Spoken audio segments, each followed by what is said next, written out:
आप सभी को नमस्ते। यह वीडियो 10th क्लास के बच्चे के लिए है। इस वीडियो के माध्यम से मैं आपको ये एक्सप्लेन करना चाहता हूँ कि what is the endothermic reaction, chemical reaction. ये फर्स्ट चैप्टर का टाइप्स ऑफ रिएक्शन में से है। What is the meaning of endothermic reaction.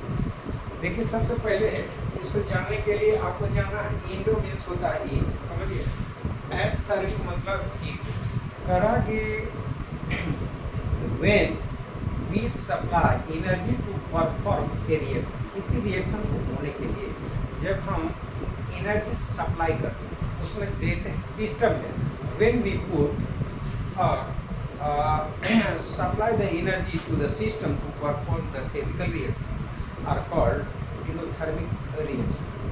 तो इसको हम सिस्टमेटिक वे में डिफाइन कैसे करेंगे? करा कि ए रिएक्शन विद प्रोसेस, वह रिएक्शन जो होता है कैसे? विद एब्जॉर्प्शन ऑफ हीट, जो पहले एनर्जी को हीट करता है, एब्जॉर्ब करता है, हीट को एब्जॉर्ब करता है, is called an endothermic reaction, और इसको बोला जाता है एंडोथर्मिक रिएक्शन। अब एग्जांपल देखेंगे। सबसे पहले ऐसे नहीं जाना है, किसी भी साइंस में किसी भी स्टेटमेंट को ऐसे नहीं मान लिया गया, उसको प्रैक्टिकली देखा गया। तो आप देखेंगे कि प्रैक्टिकली ये बात सही है या नहीं। यहाँ बोला कि reaction between nitrogen and oxygen. जब हम यहाँ पर ये करा तो नाइट्रोजन का N2 ये गैस है, और यह ऑक्सीजन गैस है। अब ये आप जान रहे कि ये एक मोलेकुलर फॉर्म है, और यह भी आपको पता होगा कि नाइट्रोजन नेचर में पाया जाता है 78%। नेचर में आपको बोला जाएगा परसेंटेज ऑफ नाइट्रोजन इज 78%, और ऑक्सीजन का आप जानते होंगे 21 पॉइंट समथिंग। और ये मोलेकुलर फॉर्म है। एक बात यह भी आप जानते होंगे कि molecule does not take part in chemical reaction. Molecule chemical reaction में भाग नहीं लेते। तो जब भी यह रिएक्शन में भाग लेगा तो सबसे पहले एटॉमिक फॉर्म में लाना होगा, मतलब नाइट्रोजन को N में बदलना होगा, N और ऑक्सीजन को O में। तो कारण for doing this, that means to convert nitrogen into atomic form, some amount of energy should be supplied। Energy supply होना चाहिए, तभी जाके नाइट्रोजन मॉलिक्यूल एटम में कन्वर्ट होगा। एंड ऑक्सीजन भी ऑक्सीजन एटम में कन्वर्ट होगा। इस तरह की एनर्जी को बोला जाता है हीट ऑफ एटोमाइजेशन। मतलब एटम में कन्वर्ट होने के लिए जितने मिनिमम अमाउंट ऑफ एनर्जी की जरूरत होती है, कहा जा रहा था minimum amount of energy required to convert the molecule into atom are called heat of atomisation. और इस क्रम में आप क्या देखें, एनीवे आपको एनर्जी सप्लाई करना पड़ रहा है। क्या करना पड़ रहा है? सप्लाई। तो इसके लिए आप क्या करेंगे, लगभग इसको 3000 डिग्री सेल्सियस तक गर्म करना पड़ेगा। अब तब जाके एक कंपाउंड बनता है NO, और इसका नाम सब का आपको लिखना है। क्योंकि देखिए, ये हो गया नाइट्रोजन, यह हो गया ऑक्सीजन मॉलिक्यूल, ये नाइट्रोजन गैस, ये ऑक्सीजन गैस लेकिन मतलब मॉलिक्यूलर फॉर्म। ये होता है nitric oxide NO, nitric oxide gas. तो इस तरह से देखिए, इतना जो एनर्जी आप सप्लाई किए इसको, दैट मीन्स तब जाके यह रिएक्शन होगा। इसका मतलब हुआ कि अब कुछ रिएक्शन होता है कि ये होता है और उसके बाद उसकी एनर्जी रिलीज होती है, तो उसको एक्सोथर्मिक, उसका भी आप बताएंगे। अभी फिलहाल जाना है कि इतना अमाउंट ऑफ एनर्जी आप सप्लाई किए, तब नाइट्रोजन एंड ऑक्सीजन की बात बीच रिएक्शन परफॉर्म हुआ। एक एग्जाम्पल। दूसरा का रहा एग्जाम्पल है प्रिपरेशन ऑफ वाटर गैस।